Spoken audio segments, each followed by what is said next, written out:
de palha que fica de trás da muralha daquela serra colar.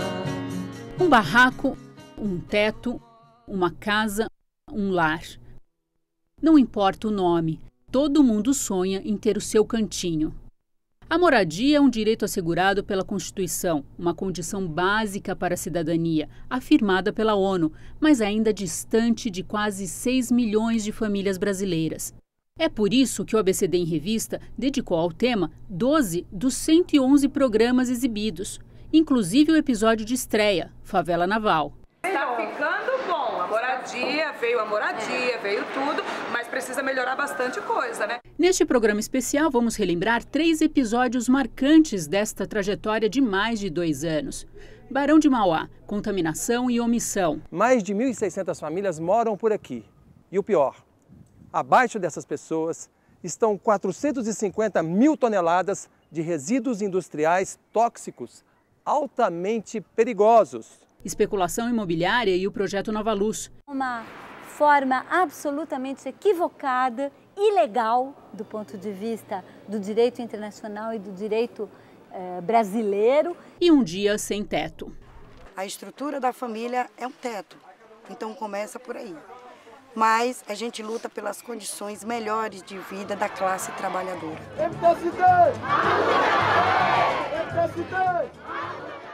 No estúdio, durante o primeiro bloco, também contamos com a colaboração dos coordenadores do Movimento dos Trabalhadores Sem Teto, Zezito Alves da Silva e Maria das Dores Cerqueira. Como é que a sociedade vê hoje o movimento, o MTST? A sociedade vê com bons olhos a sociedade que tem um salário de 0 a 3. Mas a grande sociedade, no modo geral, que tem uma classe, mais vê a gente com maus olhos. A especulação imobiliária, um exemplo, vê a gente com maus olhos. Nós vamos direto para a reportagem, tá ok? Invasão é uma coisa que já está lá e outra pessoa invadir aquilo, sendo que já tem aquilo lá. Por exemplo, a gente chegar numa comunidade, ter alguns espaços que é da comunidade, a gente ir lá e ocupar, né, e lá invadir, isso é invasão. Ocupação que a gente coloca é um espaço vazio, abandonado, principalmente quando é ZEIS, que é uma área que é destinada a interesse social, e que está parado, imposto para pagar, que o imposto que se deve uma área, que esse dinheiro ia para os cofres públicos, seria nosso, para construir moradia, escolas, creches. Então isso não é invasão, é uma ocupação. Nós estamos ocupando aquele espaço aonde o dinheiro não está indo e que está vazio e que é uma ZEIS.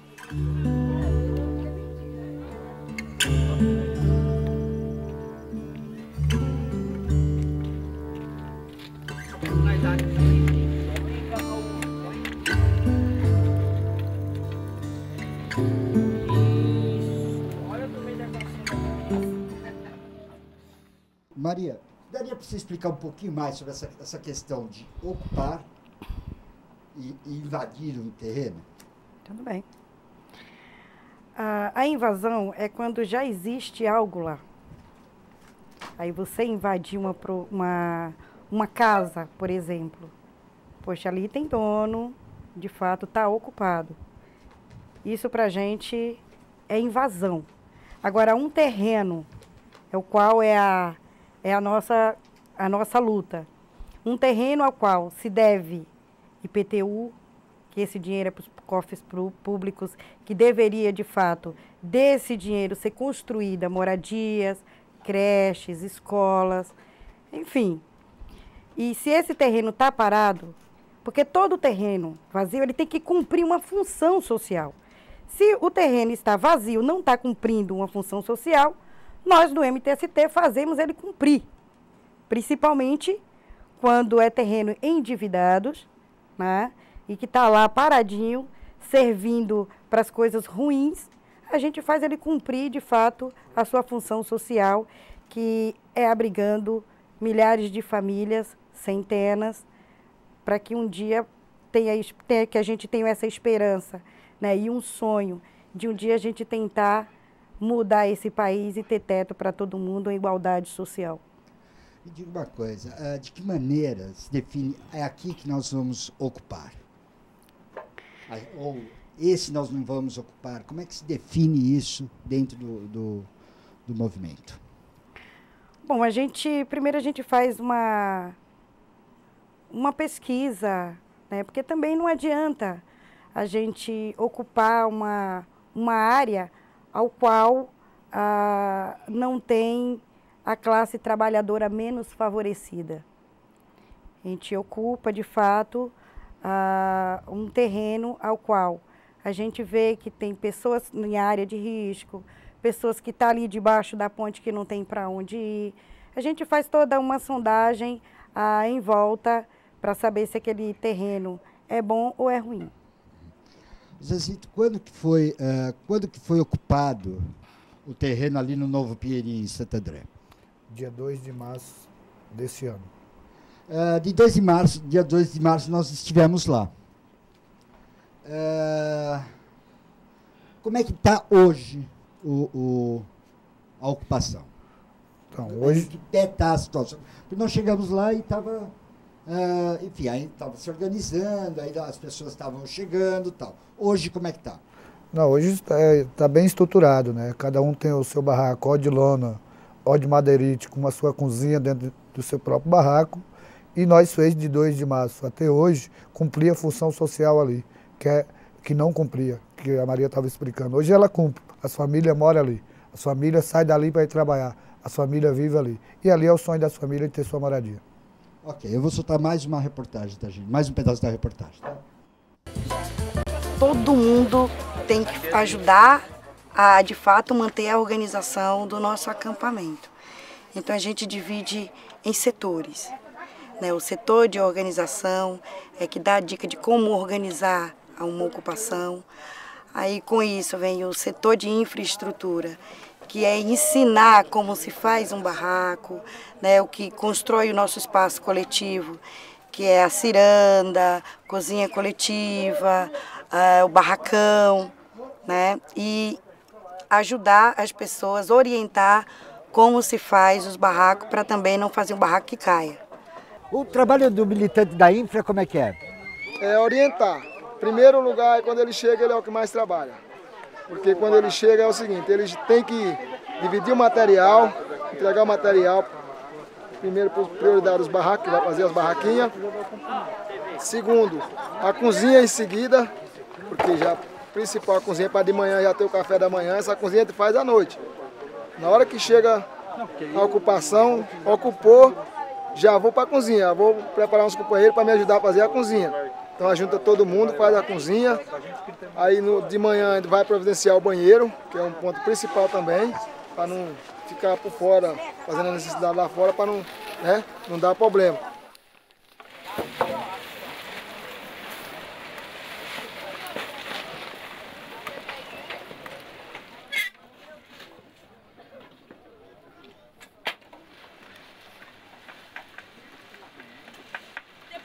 É para chamar agora os listas? É.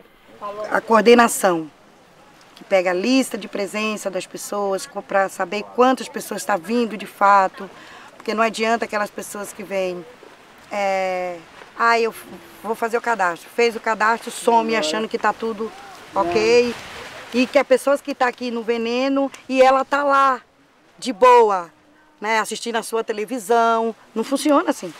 Se é para conseguir, consegue todo mundo junto, você junto. Lista de chamada do G2.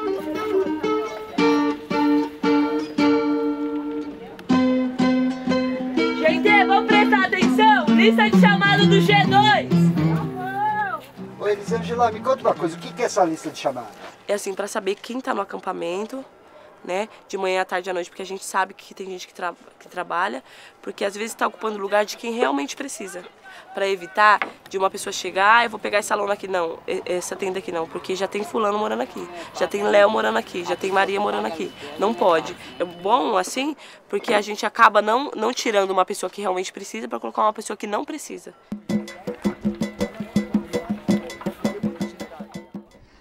Maria, me diga uma coisa. Quantas pessoas são envolvidas, no geral, na coordenação ou na organização de uma ocupação? Bom, depende da quantidade de pessoas que a gente tem, porque a gente vai isso por setores, né? Então, cada um vai destinado a cada setor. Setor de organização, né, que é de 2 a 3 pessoas no máximo, para também não atrapalhar a organização. Tem o setor de infraestrutura, que aí depende de um máximo de pessoas disponível para isso, né, que são companheiros que vêm até nos ajudar com relação a isso, que aí precisa de um máximo de pessoas, como, por exemplo, é a maior parte que a gente tem com relação a muito trabalho nos primeiros dias, que é a estruturação de barracos, né? Então, varia, na média de 10 a 15 pessoas. De 10 a 15 pessoas, sim, no mínimo, né? Sim. Diga uma coisa, você está nesse movimento há quanto tempo? Há 5 anos. Por que você decidiu entrar? Olha, na realidade, eu entrei no movimento como todos os outros. Eu vou atrás da minha casa. Eu não estou sem teto. Então, eu vou atrás da minha casa porque não tenho um salário digno de fato, né? Eu tenho que vender a minha força de trabalho por muito menos, que é isso que exige o sistema capitalista. Então, dessa forma, eu não vou conseguir. Mas já que na Constituição tem essa, né, que a gente tem esse direito e esse direito não vem, então a gente vai buscar. Então, acabei entrando no MTST na perspectiva de ter a minha casa. Depois, vi que não era só da minha casa que eu precisava também de ajudar as outras pessoas, além de ter a sua moradia, tentar fazer uma transformação na sociedade que nós temos, que é defasada e a classe trabalhadora menos favorecida é massacrada todos os dias.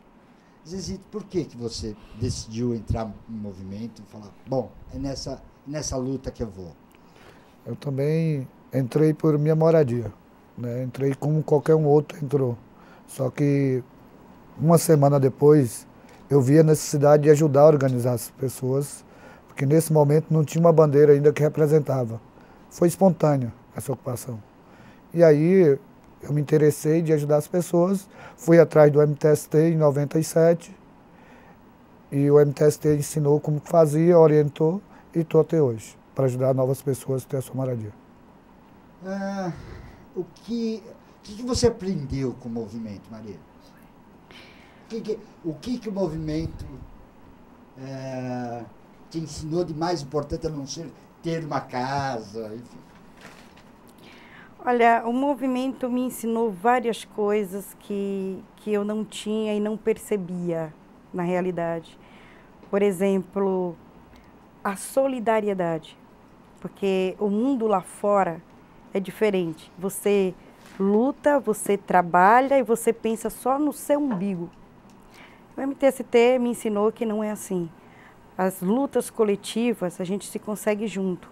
Solidariedade, igualdade, companheirismo e amor pelo próximo. E isso dá para a gente uma salada muito adocicada, né? Bem doce, ao qual você não se sente sozinho, como eu me sentia antes lá fora. Porque a ocupação é um perrengue, não é? Sim. Assim, as pessoas geralmente têm uma ideia de que assim, as pessoas que estão lá são malandras, querem uma casa de graça, mas não é isso, né, Maria? Não.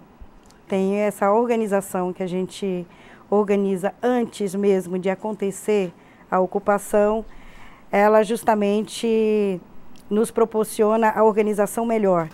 De que fato, as pessoas que vão, ela tem que permanecer, claro, sem deixar o seu trabalho, porque aí é movimento dos trabalhadores sem teto. Então, com isso, a gente vê as possibilidades e a pessoa contribui lutando pela sua moradia, sem precisar largar o seu serviço, sem precisar tirar o filho da escola, que a gente também é contra, né? Ah, tá na ocupação, tem que tirar. Não, a vida cotidiana continua, só que num espaço diferente. Não é numa casa bem estruturada, mas no barraco de lona. A vida segue. Eu vou chamar mais uma reportagem para a gente ler e falar sobre ela. Vamos lá.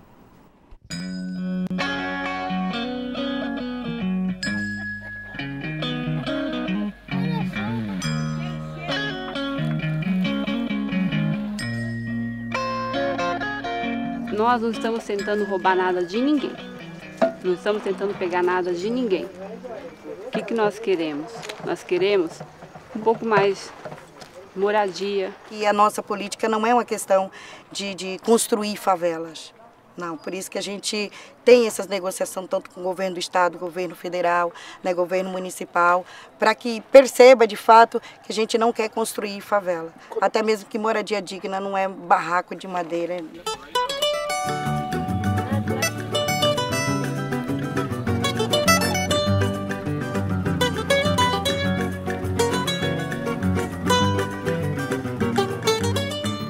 Na realidade, o movimento é mais que isso, não é um movimento de moradia. A gente organiza as pessoas. Claro que o intuito, primeiro, é a questão básica que é a moradia. A estrutura da família é um teto, então começa por aí. Mas a gente luta pelas condições melhores de vida da classe trabalhadora. A gente teve na Assembleia de manhã com alguns apoiadores, foi isso?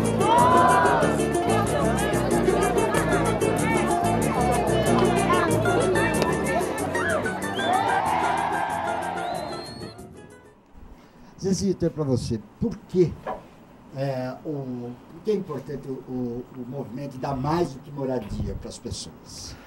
Está na Constituição que a gente tem direito à moradia, tem direito à educação, tem direito à saúde. A Constituição não está cumprindo com isso, os governantes. Então o movimento luta por essa igualdade, por esse direito que é nosso. Infelizmente os governantes do nosso país não cumprem isso, por isso é importante nós garantir o nosso direito. Por que participar de um movimento desse? Olha, a gente participa de um movimento como esse, o MTST, porque ele é diferente de outros movimentos, né? Devido, primeira questão, porque outros movimentos, outras entidades, tem aquela questão de cobrança, cobrar a carteirinha, cobrar isso, cobrar aquilo. O movimento é muito mais interessante, porque ele cobra a luta e a participação de todos. Então isso me chamou muito a atenção. Poxa, eu vou ter a minha casa através da luta e não vou desembolsar nenhum real para dar para ninguém. Vai ser tudo coletivo.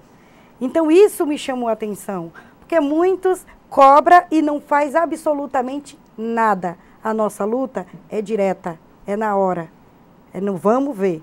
E aí o que a gente cobra de nós mesmos é a participação e a luta. Isso para a gente é essencial, não se cobra nada de ninguém, simplesmente é tudo coletivo. Ok. Então, assim, não adianta lá e montar o seu barraquinho, não é isso? Tem que participar, como é que é a coisa? Não adianta ir lá montar o seu barraco, fazer o cadastro e achar que conquistou. É a luta que vai garantir a nossa moradia. É ir para cima dos governantes. Né? O movimento não é vinculado a nenhum partido político por isso, que depende de quem estiver no poder, o movimento se organiza e vai para cima cobrar o nosso direito. E claro, não de graça, porque nós vamos pagar por essa casa, mas pagar dentro das nossas condições. Então o movimento cobra a luta, a participação. E as pessoas só vão pagar quando tiver com a chave da casa na mão. Ok, vamos soltar mais uma reportagem então?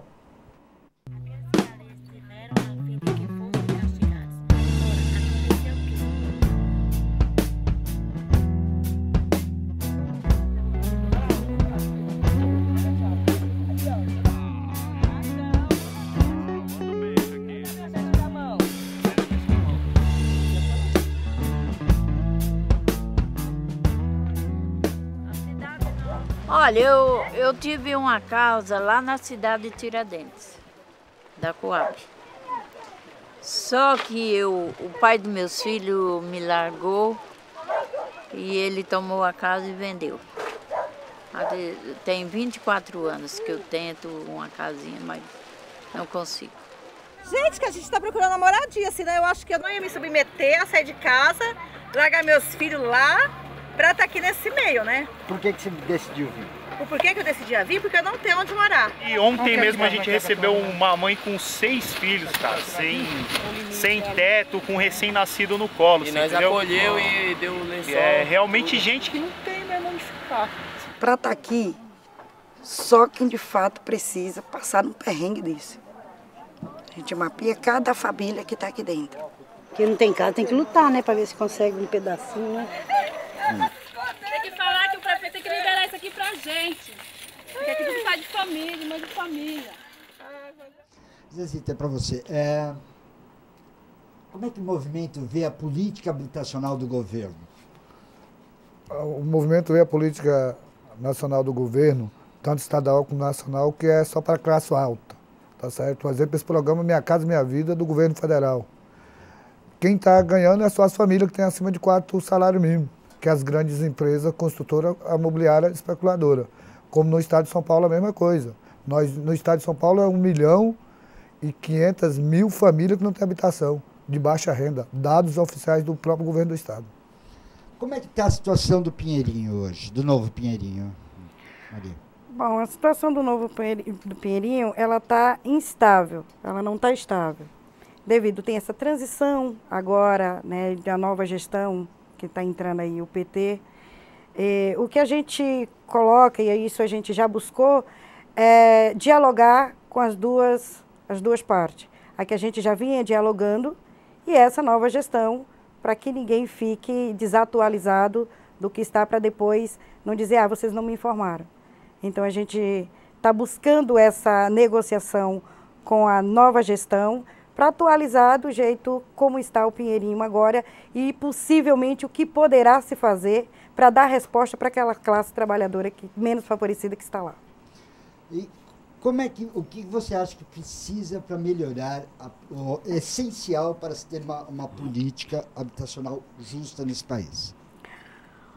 Olha, é bem complicado, né? Devido o que precisa melhorar, de fato, é que os governos que estão entrando, que já entraram, que não fizeram nada, se espelhe nessas pessoas que ela precisa e quando elas precisam, ela vai buscar. Para ter alternativa, todo mundo junto.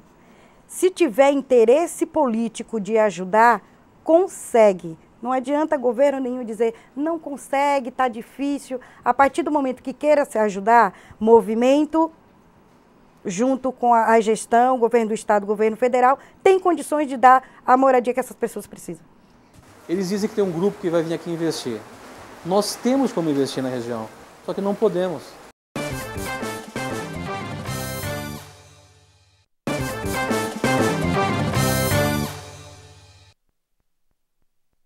O projeto Nova Luz irá revitalizar 45 quarteirões entre as ruas São João, Duque de Caxias, Mauá e Avenida Casper Líbero.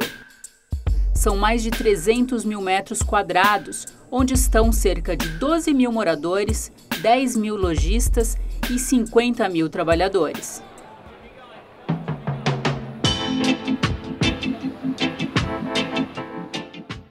Estamos aqui no estúdio com Paula Ribas, presidente da Associação Ama Luz, e com Lucila Lacreta, urbanista e diretora do Movimento Defenda São Paulo, para falar sobre o projeto Nova Luz da Prefeitura de São Paulo. Paula, qual foi a reação dos moradores e comerciantes quando souberam do projeto? Profunda indignação. Indignação porque para o projeto acontecer, para o centro melhorar, nós tínhamos que sair de lá. Quer dizer, todos nós, moradores e comerciantes da região, que estamos ali há tantos anos, quer dizer, tudo para acontecer, para ficar bom, para fluir o centro, ele só vai acontecer se a gente sair de lá. Por quê? Por que a gente teve que passar pelo pior momento do centro? Então isso foi uma coisa que realmente pegou de um lado nosso, que foi muito difícil de aceitar isso. E por isso a gente se uniu e por isso que a gente foi para as ruas, a gente se mobilizou, se organizou. As associações de moradia foram fundadas nessa época, porque o comércio já tinha uma luta, e a gente não aceitou de jeito nenhum. Foi daí que a gente decidiu sair da toca, mostrar qual é a nossa cara, dizer qual é o nosso nome, mostrar quem é a nossa família, a nossa profissão, e que a gente tem muita gratidão por aquele lugar. Porque foi nesse lugar, é ali no centro de São Paulo, que a gente foi acolhido e que a gente está estabelecido. E que a gente queria continuar lá. Lucila, o que foi feito pela sociedade organizada para impedir ou esclarecer o projeto Nova Luz?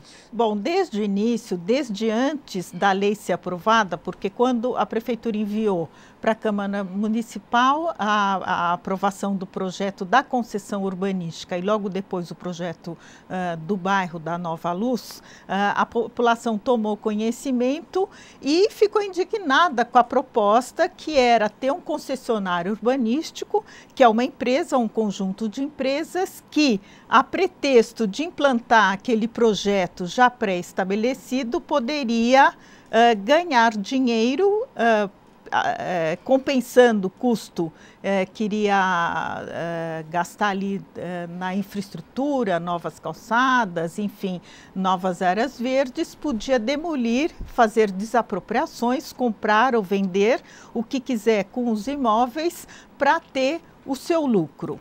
Isso revoltou tremendamente a população, revoltou o corpo técnico, a universidade. Eu acho que meio que foi uma unanimidade, tinha pouca gente favorável a esse projeto, exceto o mercado imobiliário, que o favorece bastante. E todo o processo de tramitação dessa lei na Câmara Municipal foi palco de grande estardalhaço, de manifestações, enfim. Ali que os grupos que se opunham ao projeto começaram a se formar. Certo, agora a gente vai ver o que a arquiteta e urbanista Raquel Ronick falou na época sobre o projeto. É extremamente preocupante para a sociedade um projeto como esse. Ele viola qualquer princípio de participação popular, o direito dos moradores e dos comerciantes de participar do processo de definição, de transformação da área que eles vivem, que eles ocupam. Isso também é absolutamente violado. Uma violação em relação ao direito à moradia também. Ou seja, nós temos ali uma máquina de produção de sem teto. Então, há uma forma absolutamente equivocada, ilegal, do ponto de vista do direito internacional e do direito brasileiro, e absolutamente equivocada também do ponto de vista urbanístico.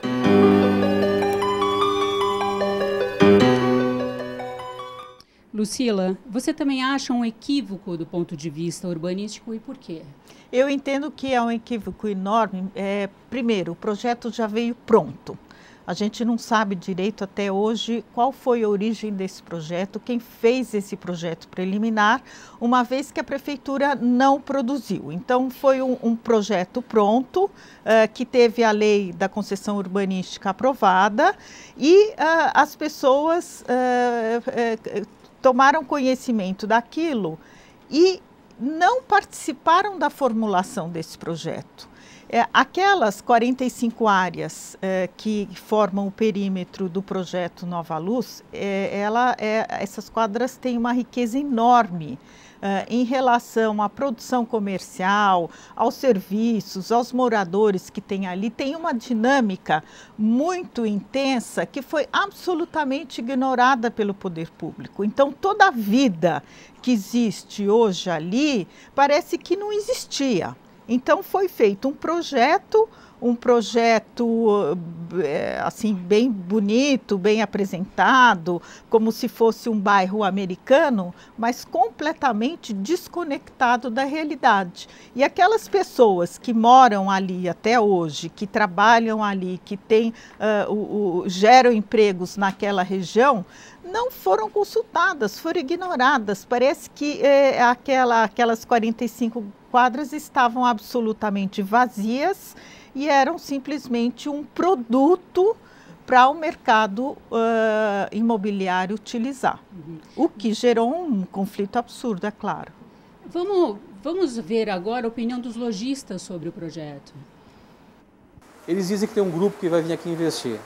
Nós temos como investir na região, só que não podemos. Por exemplo, se eu quiser hoje derrubar um imóvel aqui na região e fazer 3 andares, eu não posso. Agora, a empresa que entrar pode fazer 8. Por que eu não posso fazer 8? Porque eu não posso me juntar com o meu vizinho e mais 2 e fazer um grande empreendimento. Eu não posso. Mas eles podem.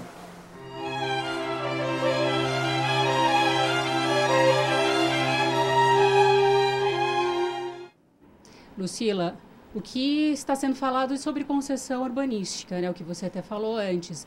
O que é isso? Olha, a concessão urbanística é a permissão que a prefeitura dá para uma empresa ou um consórcio de empresas para reformularem uma determinada região, no caso a Nova Luz, que são 45 quadras, a partir de um projeto prévio, já decidido, e essa empresa então vai fazer a reforma das calçadas, fazer o encanamento de água pluvial, fazer novas praças, o que está feio, demolir e construir tudo de novo. Só que a prefeitura, teoricamente, não coloca nenhum dinheiro ali. Quem coloca o dinheiro é essa empresa, que é o concessionário urbanístico, e para se ressarcir do dinheiro que colocou, pode atuar naqueles imóveis de forma a eventualmente comprar, alugar, inclusive desapropriar, para demolir e fazer um prédio novo e com isso ter um lucro para pagar as obras que fez preliminarmente. Paula, a concessão urbanística é um assunto da pauta da associação para a próxima gestão?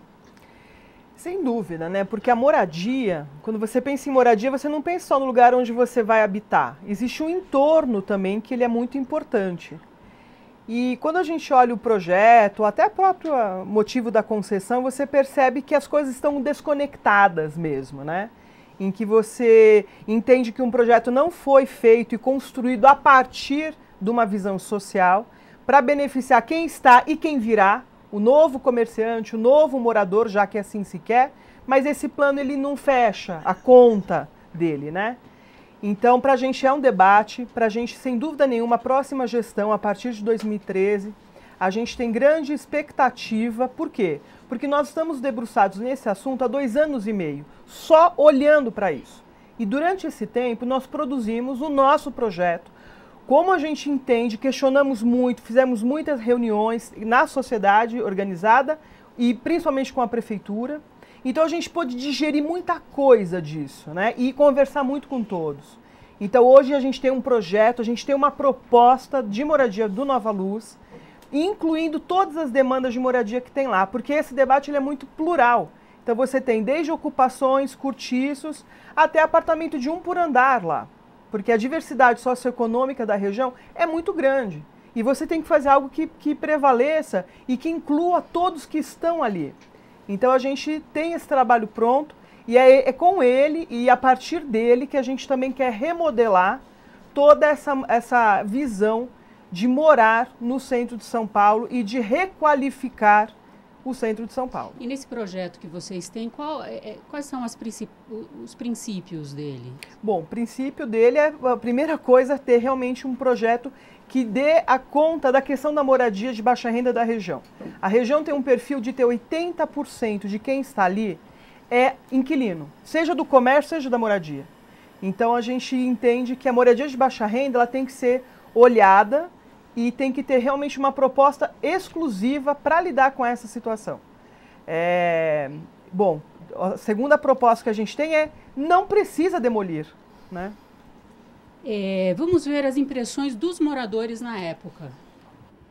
Infelizmente nós não sabemos o que vai acontecer conosco. Nós estamos numa quadra aqui que existem muitos comerciantes e ninguém tem uma notícia mais clara que possa nos dar segurança do nosso dia a dia, né? Só falavam-se em todas as reportagens, não tem muito morador, só tem mendigo e drogado na rua, o bairro, 6 horas da tarde, as portas fecham, ninguém mais anda por ali, realmente a gente não anda. E os filhos das pessoas que moram nos prédios de família não ficam na rua. Então esse povo não aparece. Paula, como era o diálogo com a prefeitura e o que você espera dessa próxima gestão? Bom, o diálogo com a prefeitura, ela houve pro forma. O que significa isso? Tínhamos reunião, fundamos o Conselho Gestor de ZEIS 3 do Projeto Nova Luz. A gente levou propostas, demandas, associações, tudo por escrito. Não foi só falado lá, na hora foi defendido propostas por escrito, feito por um corpo técnico de advogados, de arquitetos urbanistas. E esse projeto passou na mão de muitas pessoas para estar lá numa reunião sendo discutida, como demanda do grupo. Só que isso não era considerado. Então, assim, há um encontro, só que ele é muito pro forma. Então, aquilo que a gente pleiteia, que a gente quer, e não entra. Então, assim, olha, ok, esse grupo vai ter a sua oportunidade, mas esse aqui não. Pô, não dá. Por exemplo, um dos debates das ZEIS por exemplo, a questão do comércio nas ZEIS. A proposta da moradia vai ter a moradia de baixa renda, porém, todo o térreo e primeiro andar tem que ser do comércio que já está lá. Isso é a proposta da moradia. Porque a gente não acha justo que tenha que expulsar o comerciante também daquela região, porque é uma região de moradia de baixa renda. Tem que equilibrar quem está lá e harmonizar todas essas questões. Porque senão vai ser um grupo contra o outro. Porque isso, por muito tempo, o Projeto Nova Luz foi. Foi um grupo contra o outro para prevalecer o seu direito a ficar. Mas peraí, a gente já estava lá. A gente não tinha que se degladiar uns com os outros para permanecer. Foi aí que a gente foi compreendendo isso. E também acho que vale a pena falar de que o projeto ele tem grandes falhas, e uma delas é que há os lugares ociosos, que não têm função social para nada, nem para comércio, nem para residência, e o projeto Nova Luz não fala disso. Quer dizer, vai demolir ou desapropriar lugares que estão ativos, que têm uso. E os prédios abandonados? E o que tem impostos que não pagam há décadas? E os herdeiros, que muitas vezes nem sabem que aquilo é dele? Isso é um caso crônico no centro de São Paulo. Lugares abandonados e ociosos. E o projeto Nova Luz não olha isso. E para nós, lá dentro do Conselho, a gente entende que tem que começar por aí o processo de requalificação. É dar uso para os prédios e lugares abandonados no centro de São Paulo, porque são muitos ainda. Então a gente entende que não precisa demolir nada para requalificar o centro de São Paulo. Lucila, como deveria ser a atuação do setor público com relação à revitalização dessas áreas na cidade? Bom, em primeiro lugar, conhecer profundamente quem está lá, que foi um fato absolutamente ignorado pela prefeitura. A prefeitura começou a implantar o projeto a partir de maio de 2009, porque obviamente esse projeto já vinha sendo gestado há muitos anos, sem conhecer absolutamente a realidade local. Nem quem morava ali, nem as faixas de renda, nem qual era o comércio, nada. Então, para a prefeitura, a impressão que nos deu é que aquele era um território vazio, sem pessoas. O que revoltou tremendamente todos, mesmo porque ali é um comércio, segundo arrecadador de ICMS, que é o Imposto de Circulação de Mercadoria, da América do Sul. Quer dizer, a geração de renda que aquelas 47 quadras mais o seu entorno promovem é significativa e poderia muito bem contribuir para a viabilização de um projeto de melhoria da região. É unânime que, não é, Paula, que realmente a área precisa de uma reformulação urbanística. No meu entender, com as pessoas que estão ali, porque aquelas pessoas, elas são capazes de promover essa mudança. Primeiro, como o pessoal que mora pode melhorar seus edifícios? Através de um financiamento subsidiado, com juros bastante baixos, do BNDES, por exemplo. O BNDES empresta muito dinheiro, bilhões de reais, para várias empresas brasileiras. Por que não ter uma linha de crédito para projetos desse tipo? Outra coisa que precisa ter é uma gestão compartilhada de pessoas ali do local, técnicos e com uma coordenação do poder público. Eu, particularmente, não acredito em concessionário urbanístico, em empresa nenhuma que venha fazer acontecer, desapropriar, botar todo mundo para fora, para reconstruir uma situação que é absolutamente anômala, alheia àquela região e que não tem cabimento nenhum, porque, como a Paula muito bem falou, no centro de São Paulo existem mais de 400 mil unidades residenciais e não residenciais vazias. Então, como é que um grupinho de empresas vai botar boa parte daquele pessoal para fora para fazer outro tipo de empreendimento imobiliário para lhe gerar lucro? Então, resumindo, precisa ter o gestor, o coordenador tem que ser do poder público e um grupo de gestão escolhido pelo pessoal das 45 quadras, entre técnicos, advogados, etc, etc, etc. Eu acho que aí, e com um prazo de concretude desse projeto e da implementação diferente do prazo político, que é o prazo da gestão de 4 anos. Então, é um projeto mais longo, mas eu acho que, como ocorre em vários outros países do mundo, isso é possível. E também acho que vale destacar que o projeto Nova Luz, esse até agora lá validado até 2012, porque a gente entende que mudará completamente, ele tem um prazo de ser realizado por completo em 15 anos. Então, você imagina quantas gestões públicas vão passar municipal vão passar por isso. E é um projeto tão ambicioso e primeira vez sendo implementado em São Paulo, que não haveria como isso dar certo, porque não teve realmente uma preparação para uma coisa dessa. Então, os faseamentos são de 2 anos em 2 anos e meio, e num prazo de 15 anos. Então, o bairro vai virar um canteiro de obras, se for demolir os 40% de prédios que ali tem, e que eles viabilizavam isso no projeto primeiro do projeto Nova Luz. Quer dizer, é uma coisa que não há o menor sentido de acontecer, né? A região da Santa Efigênia, onde está inserido o projeto Nova Luz, é conhecida como Cracolândia. Vamos ver agora um vídeo sobre esse assunto. Se um projeto urbanístico que visa restaurar a cidade, o centro da cidade de São Paulo, não apontar o crack, a questão do crack, ela tem falhas piores do que qualquer coisa que você pode imaginar. Porque a coisa mais grave, mais evidente, não está contemplada, você pode imaginar o restante dos assuntos e das necessidades do bairro, né?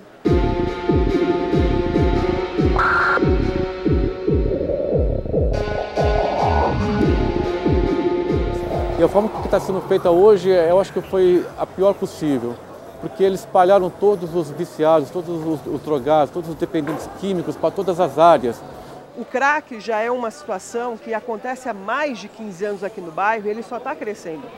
O que nós vimos, na verdade, essa implosão toda, ficou evidente aos olhos de coisas que a gente já vê há muito tempo. Eles acampados, eles rondando. Só que agora, com essa intervenção da PM, o bairro hoje é pior do que estava antes. Os dependentes químicos estão apanhando, quando deveriam ter tratamento de saúde. Estão apanhando, né? A gente vê na televisão, vê no jornal. Então, quer dizer, que se trata uma pessoa que precisa de saúde no cacetete, como é que vai tratar o lojista amanhã que vem lacrar a porta num ato insano, infame?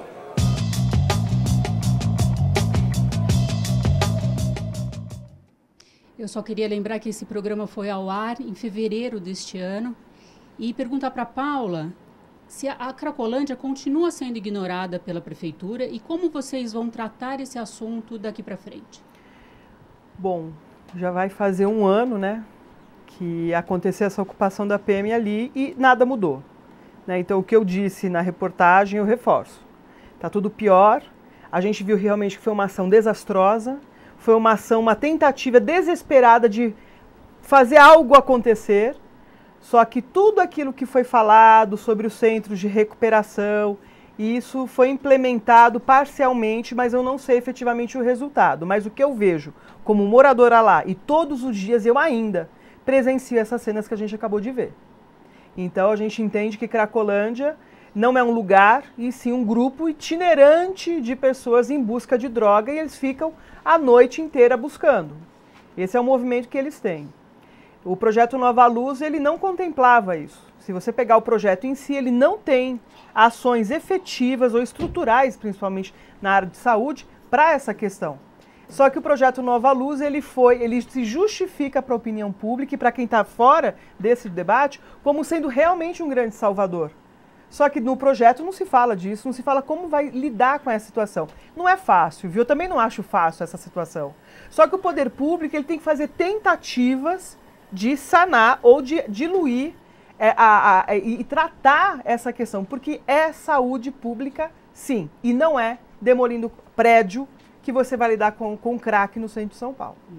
Lucila, mais um equívoco da prefeitura, né? Como assuntos sociais podem ser inseridos nas questões urbanísticas? Isso é uma questão muito complexa, mas, de novo, não adianta o poder vir de cima para baixo, impor determinadas atitudes ou decisões que o problema vai acabar. Não vai. Também não é, como a Paula falou, demolindo 40% das 45 quadras e pintando e fazendo tudo bonitinho que o problema vai se resolver. Eu acredito, como eu já falei, em medidas de curto, médio e longo prazo, permanentes, com o envolvimento da população da região muito forte e com uma gestão que vá paulatinamente, de acordo com a comunidade, tentando resolver esse problema.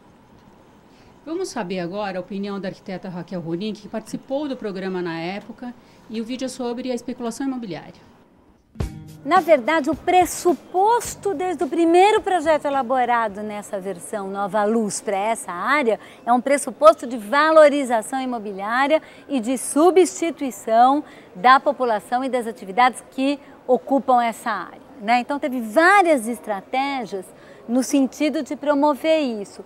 E pensando numa equação, que é essa ideia da concessão, de liberar o máximo possível de terrenos, demolir o máximo possível de coisas, para poder fazer com que as empresas que viessem se instalar ali encontrassem um espaço neutro para poder fazer e desenvolver os seus projetos. Então, toda a operação Cracolândia tem a ver com a montagem de uma justificativa para exterminar aquele lugar. Paula, como as associações de moradores podem combater a especulação imobiliária? Se unindo e propondo, fazendo projetos para que a remoção não aconteça nessa escala que já está acontecendo. Vale a pena falar disso, porque o projeto Nova Luz, apesar de não ter iniciado, teoricamente, a execução, porque já temos lá 3 quarteirões demolidos, completamente demolidos, sem função de nada, viraram estacionamento. E o projeto nem entrou em edital ainda. Você não tem recurso e nem subsídio para saber o que vai acontecer com o restante de quem está lá, né? Mas é importante a associação ser forte nessa Eu acho que a sociedade civil, e isso a gente conseguiu, a gente consolidou ali grupos para fazer esse enfrentamento, porque não tem como você... É que a gente acreditou por muito tempo que aquele lugar não era bom, e a gente acreditou por muito tempo que aquilo ali realmente não valia. Quando a gente despertou e entendeu que era a nossa casa, era o nosso ganha-pão, era o nosso lugar, isso veio com uma força violenta e uma união que nem a gente sabia que tinha. Então tem esse lado muito importante. Agora a gente está para enfrentar qualquer coisa quando o assunto é o Nova Luz e o centro de São Paulo. Lucila, queria que você falasse rapidamente, que a gente já está terminando o bloco, como desenvolver projetos onde o capital, o dinheiro, não prevaleça em detrimento às causas sociais? Bom, em primeiro lugar, a gestão pública tem que ser feita para as pessoas, para a coletividade e não apenas voltadas para atender interesses de um grupo específico. Esse é o grande problema, acho que do Brasil e principalmente de São Paulo. Infelizmente, somente um setor econômico tem dirigido as decisões de como São Paulo deve ser, como ela deve crescer. Isso tem que mudar. a população já está cansada, porque a vida da população paulistana tem piorado muito por conta dessa avassaladora quantidade de prédios que tem sido feitos sem a correlação da dotação da infraestrutura.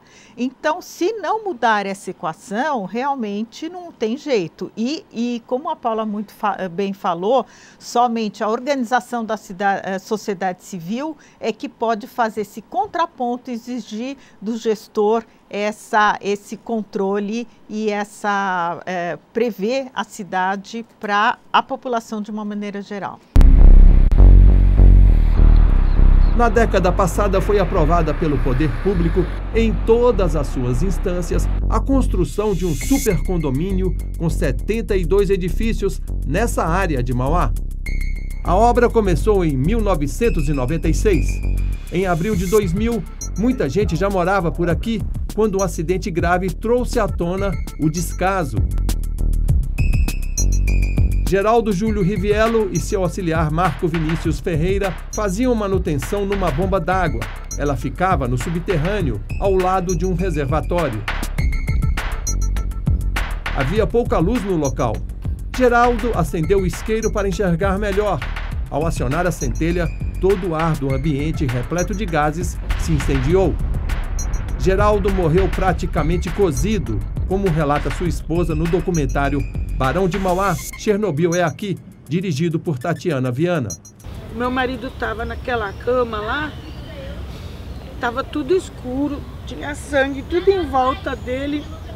E eu fui me queixar com as enfermeiras lá. E eu falei para elas assim, por que meu marido está nesse estado? Por que vocês não trocam o lençol? Elas olharam assim para mim e falaram assim, não dá mais para mexer no seu marido. Se a gente mexer, vai cair pedaço dele, ele está cozido. Marco Vinícius sobreviveu. Teve mais de 25% do corpo queimado e convive com sequelas, apesar das dezenas de cirurgias que passou. Eu queimei os braços, queimei totalmente os braços, com queimadura de 2º e 3º grau. Bom, depois disso daí é a hora que eu consegui sair do poço de bomba já, todo queimado já, né? Cheguei lá fora, encontrei o Geraldo gritando, rolando no chão, todo queimado também. Depois desse triste episódio, que as 1.632 famílias que já tinham comprado apartamentos nos 54 prédios prontos souberam a verdade. Durante 30 anos, a COFAP, instalada do outro lado da avenida, despejou nessa área lixo industrial. Várias entidades aproveitaram a porteira aberta e também depositaram por aqui todo tipo de lixo. Até hospitais despejaram material contaminado.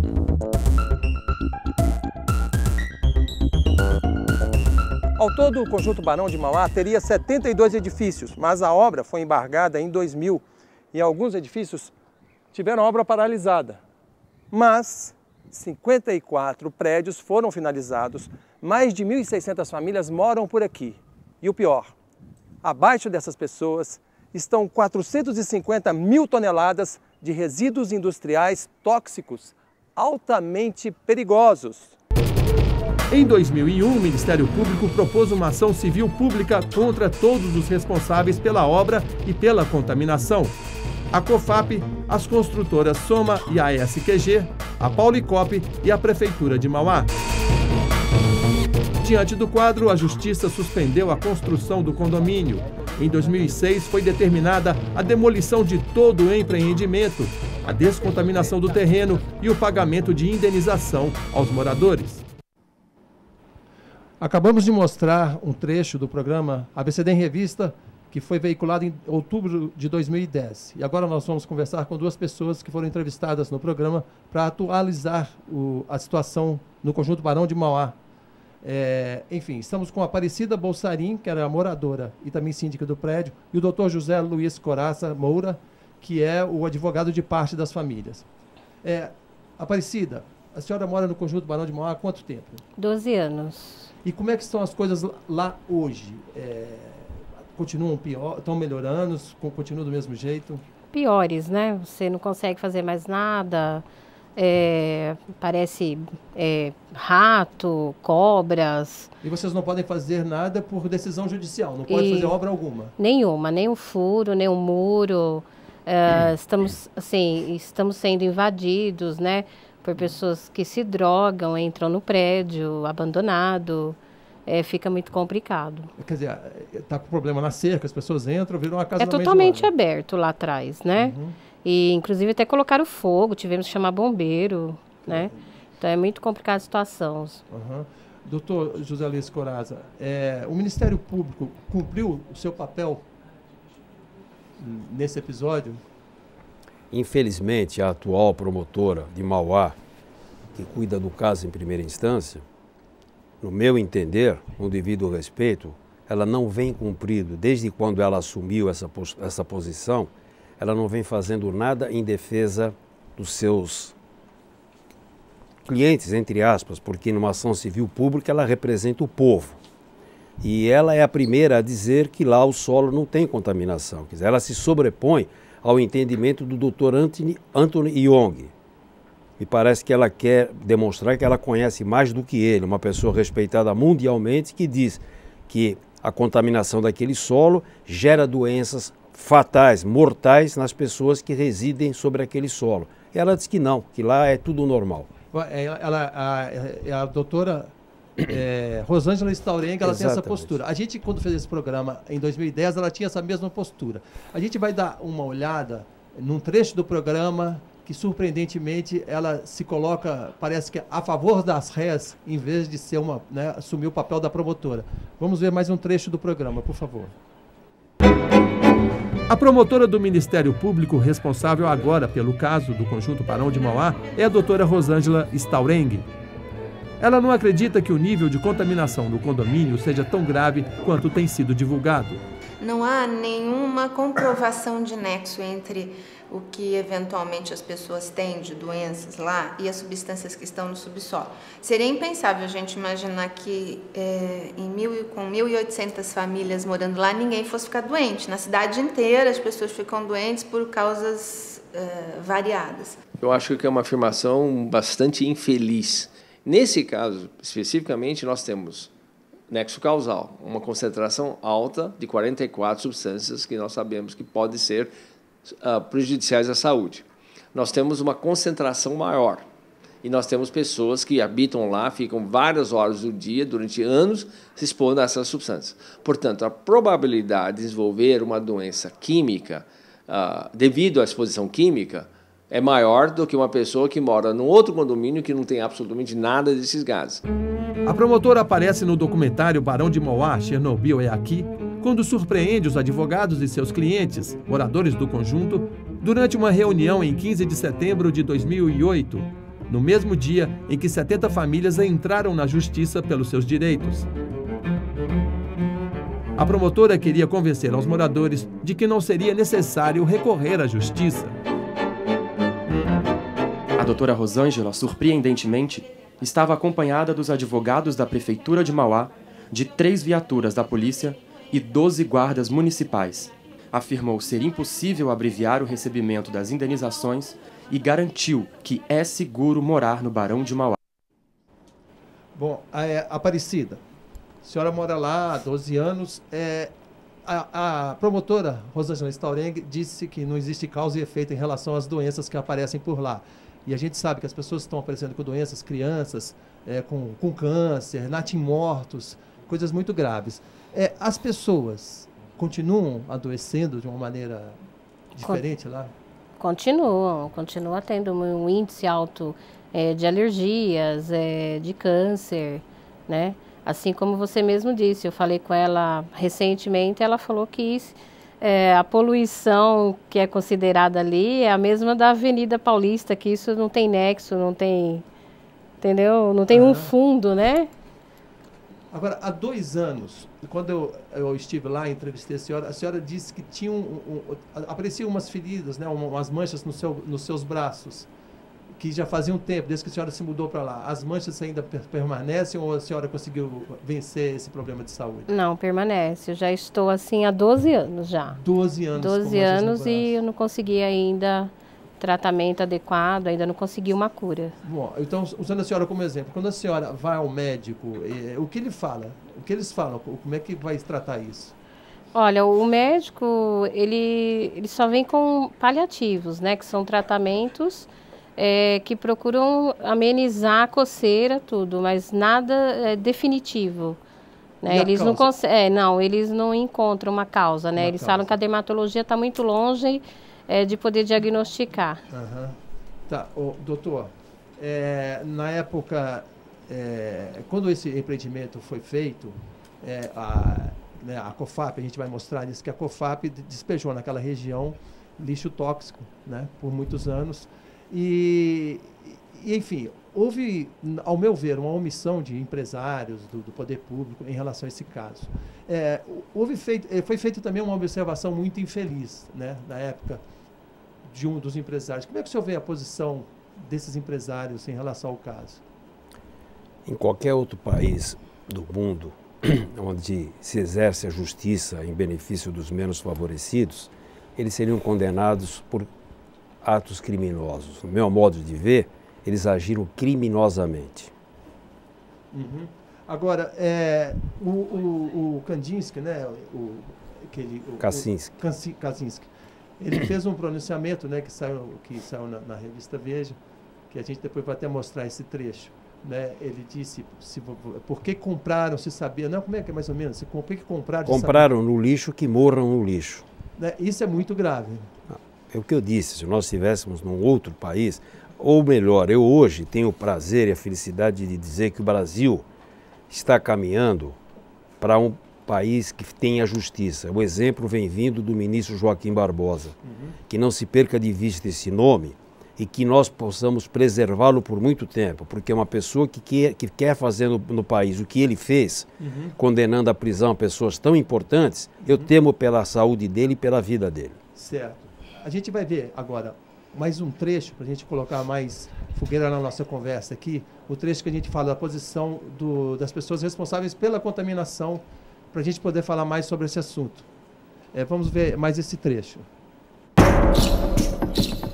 O ex-dono da COFAP, Abraham Kaczynski, responsável pelo despejo de milhares de toneladas de lixo industrial no terreno, fez um infeliz comentário em 5 de setembro de 2001 sobre os moradores do conjunto Barão de Mauá. Sua frase saiu na revista Veja. Por que compraram? Para ser mortos por poluição? A COFAP foi comprada pela Magnete Marelli, do grupo Fiat. A Fiat é ganhadora de inúmeros prêmios relacionados à gestão de responsabilidade social e ambiental. O ABCD em Revista procurou os representantes da COFAP para saber o que eles teriam a dizer sobre o assunto, mas, infelizmente, eles não quiseram gravar entrevista. Chato isso, né, meu? A gente está acostumado com isso. A gente vai, vem, e eles nunca gravam entrevista. Sempre assim, sempre assim. Mas eles se pronunciaram por nota. Os responsáveis pela COFAP disseram que a empresa se prontificou a subsidiar a pesquisa realizada no ano passado sobre a contaminação. Eles esperam o resultado definitivo dos relatórios técnicos da CETESB e do IPT e a manifestação do Ministério Público sobre o diagnóstico ambiental. Esse laudo saiu da contaminação, Aparecida? Hoje nós conseguimos o laudo através da promotoria, né? Um laudo que não ia sair para nós.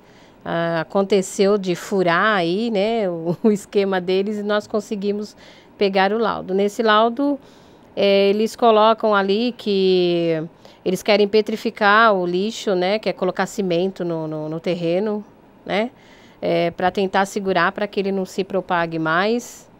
Deixa eu entender. Então, a ideia original seria descontaminar, tirar aquele lixo que está lá debaixo de vocês.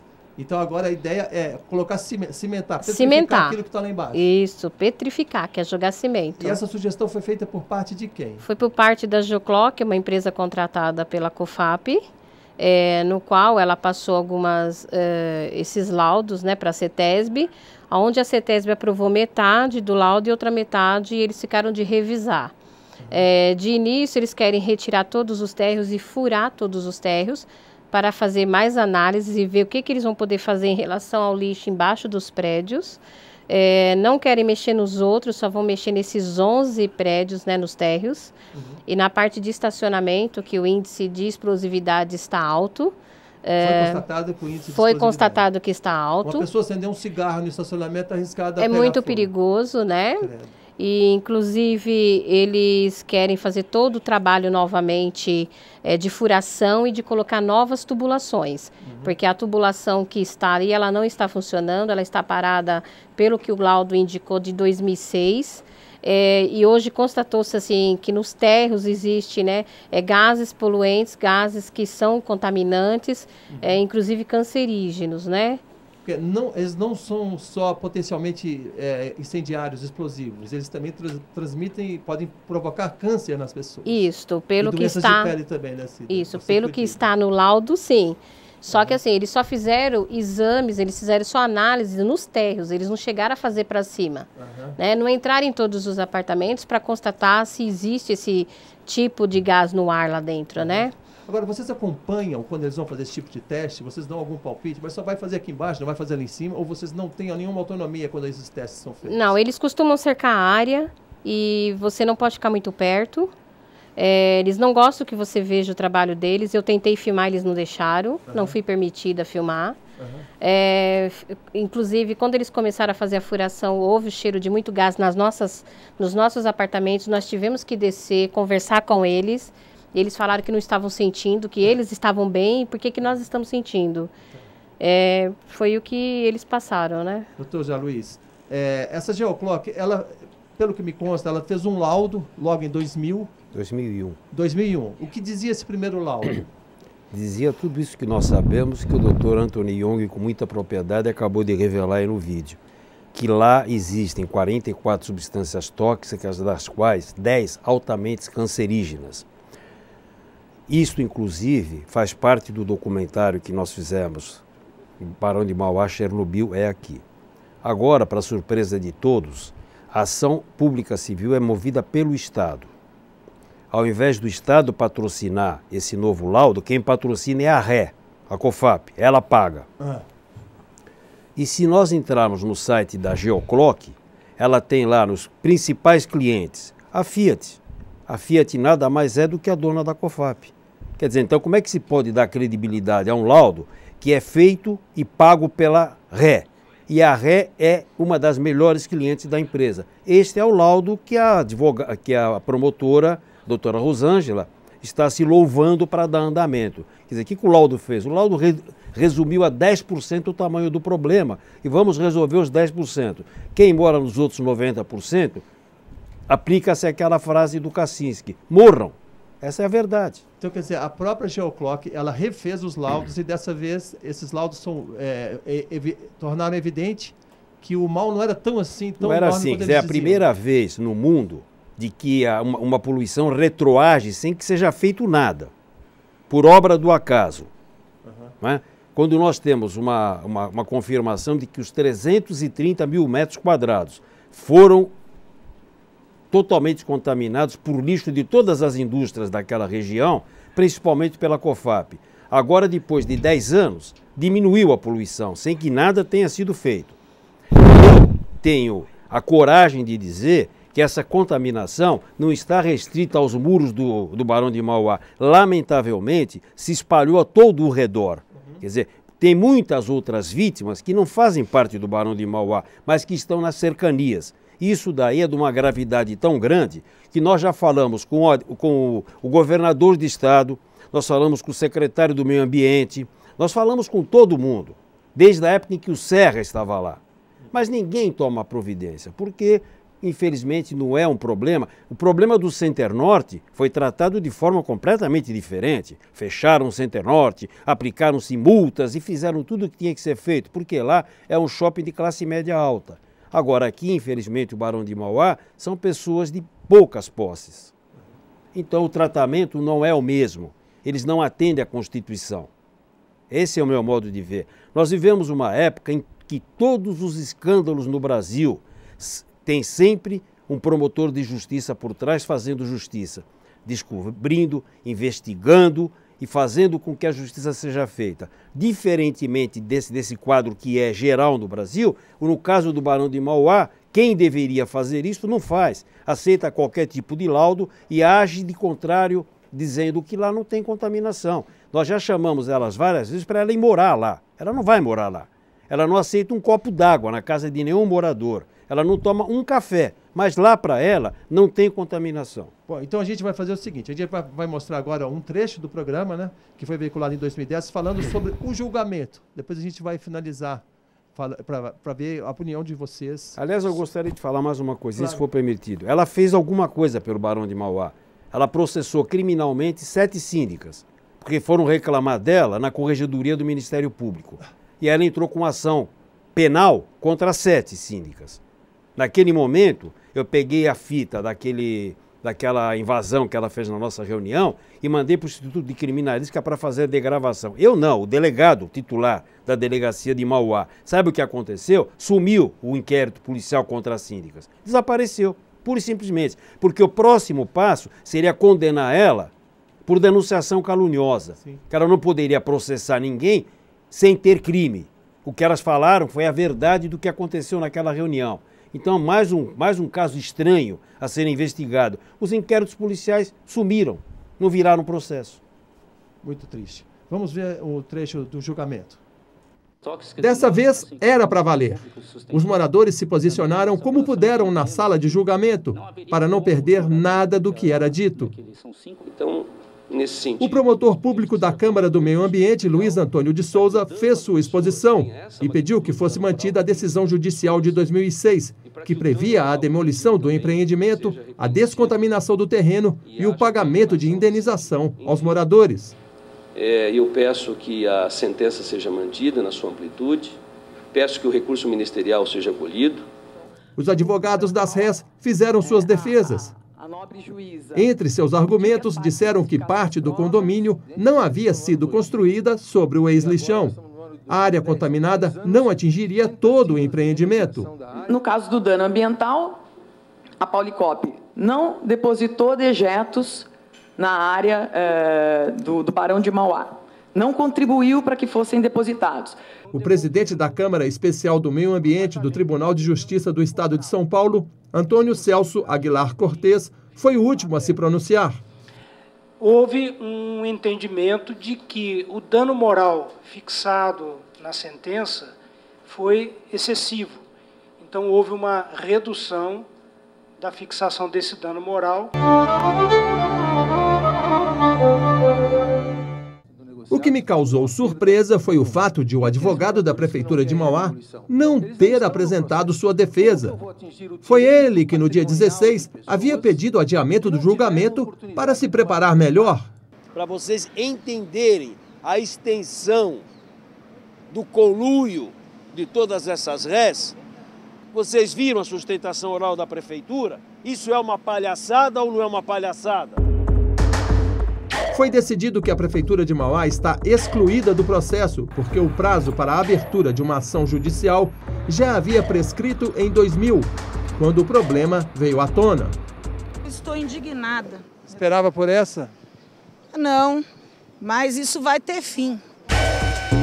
Os moradores terão direito à indenização de 100 salários mínimos, R$51 mil. Não ficou claro se o valor se refere a cada unidade do condomínio ou a cada morador. Se você tiver cometido uma moléstia que vai te levar à morte, R$51 mil te satisfaz? Essa é a pergunta que eu gostaria de fazer a todos eles. O que foi decidido? Esses R$51 mil, são vários salários mínimos, né, que na época dava R$51 mil. Foi definido que seria pago para cada morador ou para cada unidade? Inicialmente, isso ficou sem maiores explicações. Posteriormente, nós entendemos e fomos até comunicados de que todos os moradores do Barão de Mauá fariam jus a essa indenização. De modo que se num apartamento se provasse que moraram 4 pessoas, cada uma dessas pessoas faria jus a essa indenização. Mais ainda, esses 51 mil reais retroagiriam à época da propositura da ação, de modo que não seriam 51 mil reais, seriam em torno de 150 mil reais. Então isso, naquele momento, fez com que eles aceitassem, porque desde o início nós dissemos que aquela condenação em danos morais, eu também entendia que ela era exorbitante. Não que ela não fosse devida, é que no Brasil eles copiam os outros países e copiaram dos outros códigos a Constituição criando os danos morais, mas que não funciona. Danos morais nos Estados Unidos, um caso desse, era 50 milhões de dólares para cada um. Aqui não. Aqui você é atropelado dentro da sua casa e os seus danos morais são 10 mil reais. Sim. Então, infelizmente, eles não fazem a coisa como deveria ser feita na sua integralidade. Posteriormente a isso, que era uma sentença que, no meu entender, não atendia a todas as necessidades, de uma forma muito estranha, o relator do caso desistiu da relatoria, no lugar dele foi nomeado um outro desembargador, que também, no meu modo de ver, contrariando todos os ditames processuais, reabriu o prazo para que as réis interpusessem embargos de declaração. Nesses embargos de declaração, a turma julgadora entendeu por bem reformular todo o conteúdo que constava do acordo do julgamento do recurso de apelação. Parou tudo, porque pelo recurso de apelação, os danos materiais eram devidos já, que era a indenização de quanto cada um pagou pela unidade. Ficou tudo suspenso e nós começamos a entrar nessa nova ladainha, que é do laudo, que quem paga é a COFAP e tal, e até hoje nada mais aconteceu. Entendi. Cida, para a gente terminar, você acha que foi feita a justiça? O que você espera? Eu estou indignada. Nenhuma justiça foi feita. Eles não têm noção do que é morar num ambiente em que você a todo minuto fica com medo, está com medo, medo de explodir, medo de desabar, medo de alergia, de câncer, tanta coisa, depressão. Infelizmente, a nossa justiça ela é muito lerda, muito lenta. Infelizmente, os órgãos que teriam toda a competência para nos ajudar, infelizmente são eles que são os primeiros a discordar de tudo isso, né? Doutor, o senhor acha que é uma causa perdida? Não, eu gostaria de aproveitar e fazer um apelo ao governador do estado, ao secretário do Meio Ambiente, a alguém do Poder Judiciário que tenha interesse nesta causa, que viesse até aqui para fazer um único teste. Enfia na terra uma chave de fenda e acende um isqueiro e faça um churrasco. Escolha o lugar que quiser, lá no Conjunto Barão de Mauá, para ver o gás sair da terra e pegar fogo. Então, lamentavelmente, isso aqui, eu rezo para que nunca aconteça. Mas se porventura acontecer uma explosão e nós tivermos lá milhares de vítimas, aí o Brasil inteiro vai se condoer e campanhas serão feitas para arrumar lugar para essas pessoas morar, e roupa para elas vestirem, colchonetes para elas dormirem. Que aqui no Brasil só se toma uma medida drástica, os políticos em especial, quando a desgraça acontece. Eles estão esperando que aconteça uma desgraça no Barão de Mauá. Isso é uma tragédia anunciada.